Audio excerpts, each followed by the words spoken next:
So about disease progression in MS, that's the second topic of my talk. In my presentation, I will allude on the use of neurofilament light for disease progression and also the need for novel biomarkers for disease progression.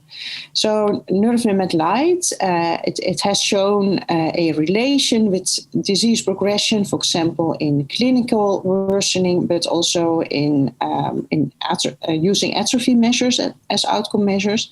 So over time, NFL can be prognostic. Another prognostic use or maybe monitoring use would be in trials for targeting disease progression.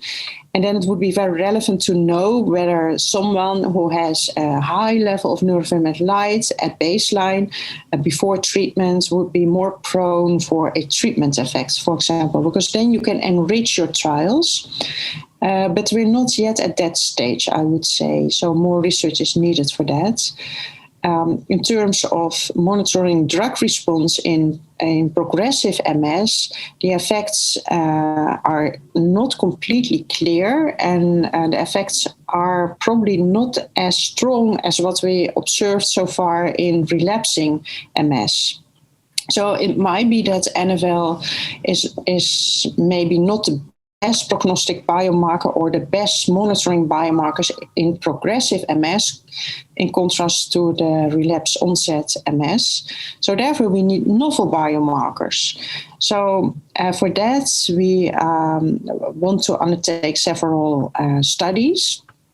And one paradigm that we chose was to study patients that are under natalizumab treatment.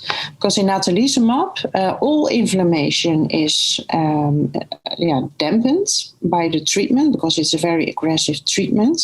So we think that what's left is then the non-inflammatory components for disease progression. And we think that those are likely the best biomarkers for disease progression. At least it should be the axonal components. That's the hypothesis. So we already performed such studies, for example, using neurofilament light and also contacting another protein. And we observed that the patients that, despite the natalizumab treatment, still had progression, they did not differ in neurofilament light levels, either at baseline or the response in neurofilament light upon treatment.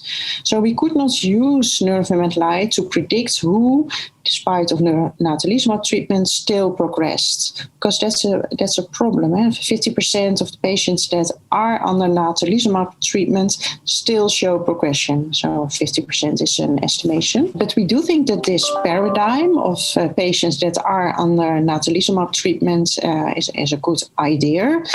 So we now undertook analysis of proteomics in these patients, and the first results are starting to emerge. We did see patients that had a different. We did see some biomarkers that showed a baseline difference in the patients who were progressing later on than the patients that remained stable. Not stable, who did not progress. So that's the first fresh data, and we are further looking into that, because still that marker, I will show it also in the presentation, it's not a difference of day and night between the patients that progress and who don't.